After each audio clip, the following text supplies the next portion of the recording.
வணக்கம் மக்களே. இன்றைக்கி நாம் ஐடியா வச்சு எப்படி சம்பாதிக்கிறாங்க, எமோஷனல்ஸ் வச்சு எப்படிலாம் சம்பாதிக்கிறாங்க அப்படின்னு பார்த்துடலாம்.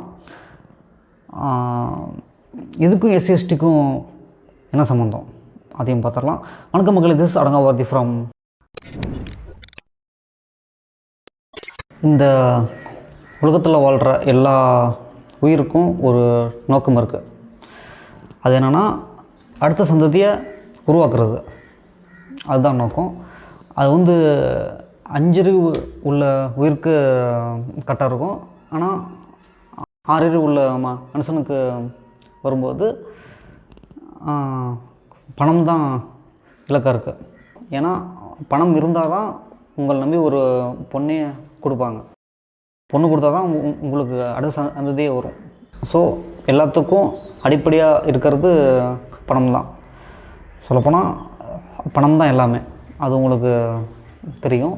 இந்த பணத்துக்காக என்னென்ன பண்ணுறாங்க அப்படிங்கிறத நீ பார்த்துடலாம்.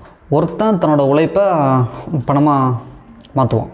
அது எல்லாத்துக்கும் தெரியும். வேலை செஞ்சால் காசு கொடுப்பாங்க. ஓகே. இன்னொன்று, ஒருத்தங்க தன்னோட ஐடியாவை பணமாக மாற்றுவாங்க. எக்ஸாம்பிள் பிஸ்னஸ் மேன், அப்புறம் சினிமாக்காரங்க, அப்புறம் அரசியல்வாதிங்க. ஸோ இதெல்லாமே ஐடியா பேஸ் பண்ணி தான் வரும். இன்னொன்று இருக்குது, எமோஷன் வச்சு எப்படி பணம் சம்பாதிக்கலாம் அப்படின்ட்டு. நீங்கள் கேட்பீங்க, எமோஷனல் எப்படி பணமாக மாறும் அப்படின்ட்டு. அதை கரெக்டாக ஃபாலோ பண்ணுறது சினிமாக்காரங்களும் அரசியல்வாதிகளும் தான். அதை நான் உங்களுக்கு சொல்கிறேன். நான் ஐடியா எப்படி பணமாக மாறுது. ஐடியாங்கிறது ஒன்றும் இல்லைங்க. நீங்கள் என்ன பண்ணுறீங்களோ, உங்களுக்கு என்ன தோணுதோ அதுதான் ஐடியா. இப்போ நீங்கள் ஒரு பிஸ்னஸ்மேனை எடுத்துக்கோங்க. அவங்ககிட்ட போயிட்டு வாழ்க்கைன்னு என்னென்னு கேளுங்க. பிஸ்னஸ்மேன் எல்லாருமே இதான் சொல்லுவாங்க, மனுஷனாக பிறந்தால் எதுவும் சாதிக்கணும். அதிகாலையில் எந்திரிங்க, எந்திரிச்சு உங்களோட கோல் என்னென்னு ஃபிக்ஸ் பண்ணுங்கள். ஃபிக்ஸ் பண்ணிட்டு அதை நோக்கி ஓடிட்டே இருங்க. அப்போ தான் நம்மளோட இலக்கை அடைய முடியும் அப்படின்னு சொல்லுவாங்க. இது பிஸ்னஸ்மேனோட ஐடியா. இதுவே நீங்கள் ஒரு சாமியார்கிட்ட போயிட்டு வாழ்க்கைன்னு என்னென்னு கேளுங்க. எல்லா சாமியாரும் என்ன சொல்லுவாங்கன்னா, சும்மா இரு, எல்லாமே மாறும், எல்லாமே அதுவாக நடக்கும், கஷ்டப்படாத அப்படின்னு சொல்லுவாங்க. பிஸ்னஸ்மேனு நீங்கள் எடுத்துட்டிங்க அப்படின்னா, உழைச்சிக்கிட்டே இருக்கணும் அப்படின்னு சொல்லுவாங்க. ஆனால் சாமியாருங்க சும்மாவே இருக்கணும் அப்படின்னு சொல்லுவாங்க.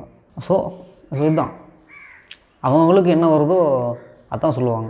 இந்த காலத்தில் ஒரு ஐடியா மட்டும் இருந்தால் பத்தாது, டபுள் ஐடியா வேணும் உங்களுக்கு. ஏன்னா காம்படிஷன் அதிகம். அது என்ன டபுளாக யோசிக்கிறது, அது என்னன்னு சொல்கிறேன். எக்ஸாம்பிள் சொன்னால் உங்களுக்கு புரியும். நீங்கள் ஒரு பிஸ்னஸ் பண்ணுறீங்க. ஸோ அது ஒரு ஐடியா. அதுக்கேற்ற மாதிரி நீங்கள் மார்க்கெட்டிங் பண்ணால் தான் உங்கள் ப்ராடக்ட் சேல் ஆகும். அடுத்து சினிமாவை நீங்கள் எடுத்துடலாம். ஆனால் டிஃப்ரெண்ட்டான ப்ரொமோஷன் பண்ணால் தான் இந்த மாதிரி ஒரு படம் வந்திருக்கு அப்படின்ட்டு மக்களுக்கே தோணும். இப்போ நீங்கள் ஒரு அரசியலில் இருக்கீங்க. தேர்தல் அறிக்கைன்னு ஒரு ஐடியா இருந்தால் தான் உங்களால் சிஎம்மாகவே ஆக முடியும். ஸோ இதுதான், டபுள் ஐடியா இருந்தால் தான் உங்களால் இந்த உலகத்தில் அதிகமாக சம்பாதிக்க முடியும். உங்களுக்கு தோணும், ஐடியாவை பணமாக்கிடலாம். ஓகே, அது எப்படி ஒரு எமோஷனலாக பணமாக்குறது? எமோஷனல் ஃபீலிங்ஸ் இது ஒரு மிகப்பெரிய ஆயுதம். இந்த எமோஷனல் ஃபீலிங்கை வச்சு நீங்கள் இந்த உலகத்தையே கண்ட்ரோல் பண்ணலாம். ஏன்னா உலகத்தில் இருக்கிற எல்லா ஜீவராசிக்கும் எமோஷனல் இருக்குது, ஃபீலிங்ஸ் இருக்குது. நீங்கள் இந்த சினிமா ஆடியோ லான்ச் அப்சர்வ் பண்ணிங்கன்னா அதில் புரியும். அதில் எல்லாருமே எமோஷனலாக தான் பேசுவாங்க. அது என்ன காரணம்னு இந்த வீடியோவில் உங்களுக்கு புரியும். ஸோ இந்த எமோஷனலாக கரெக்டாக யூட்டிலைஸ் பண்ணுறது சினிமாக்காரங்க, அப்புறமேட்டு அரசியல்வாதிங்க. எப்படின்னா, சினிமாவோட கிளைமேக்ஸில் அந்த எமோஷனல் வந்து ஆடியன்ஸோட கனெக்ட் ஆனால் அந்த ஃபிலிம் ஹிட்டு. ஸோ சினிமாங்கிறது எமோஷனல் பேஸ் பண்ணி தான் இருக்குது. இப்போது பேய் படம் பார்க்குறீங்க, அது உங்களைய பயன்படுத்தணும். த்ரில்லர் படம் பார்க்குறீங்க, அது உங்களைய அடுத்தன்னு எதிர்பார்க்க வைக்கணும். காமெடி படம் அது உங்களைய சிரிக்க வைக்கணும். ஒரு கலை சார்ந்த படம் அது உங்களைய அழுவ வைக்கணும். ஸோ இந்த எமோஷனல் வந்து ஆடியன்ஸோட கனெக்ட் ஆனால் தான் அந்த ஃபிலிம் ஹிட் ஆகும். எமோஷனல் வந்து எதுவுமே கனெக்ட் ஆகலை அப்படின்னா அந்த படம் ஓகே போயிடும். சினிமாவில் சொல்லுவாங்க எல்லோரும் ஒன்று எல்லோரும் சமம் அப்படின்ட்டு. இப்போ நான் சொல்கிறத கொஞ்சம் யோசிங்க, அது எவ்வளோ பெரிய பொய்ன்னு உங்களுக்கே தெரியும்.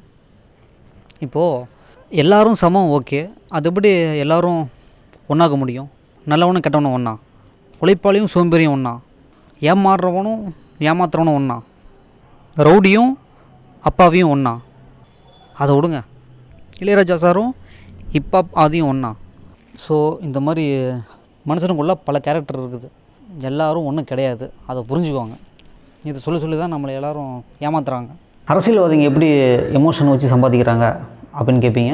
ஏன்னா நம்மக்கிட்ட எமோஷனலாக பேசி தான் நம்ம ஓட்டியை வாங்குகிறாங்க. ஓட்டை வாங்கி அவங்க சம்பாதிப்பாங்க, அவ்வளோதான்.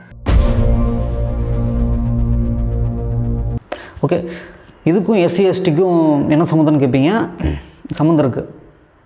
ஏன்னா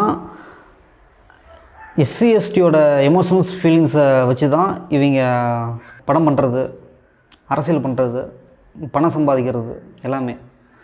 ஸோ இங்கேயும் எமோஷன் தான் வேலை செய்யுது.